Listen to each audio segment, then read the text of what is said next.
કાકાને તો આપણે આજે હું ઘણો ખુશ આજે અને દુઃખી છું. બેન અમારા ઘરમાં એક જ દીકરી, બાકી બધા ભાઈઓ.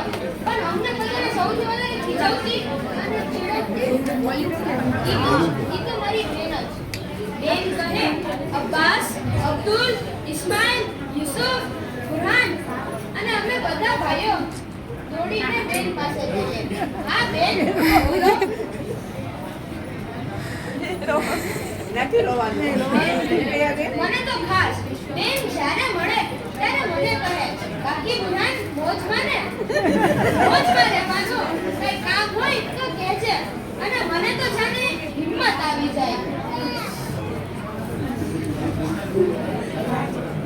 પણ આજે જ્યારે બેનના હાથમાં મહેંદી જોઈ ત્યારે મનમાં લાગ્યું, હવે મારી સાથે બેડમિન્ટન કોણ રમશે, મારી સાથે સેલ્ફી લેતા લેતા હવે કોણ હસશે અને કોણ મને કહેશે મોજમાં ને. બેન, હવે તું બીજા ઘરે જઈશ પણ અમને ભૂલતી નહીં હો. મને તો ખાસ, કેમ કે હું તો તારો નાનો ભાઈ છું ને. બેન, તું બીજા ઘરે જાય તો રમતી રહે, હસતી રહે અને ઈ ધ્યાનમાં રાખે અમે પાંચે ભાઈઓ કહે છે, બેન તું તો અમારી દિલ છે. બેન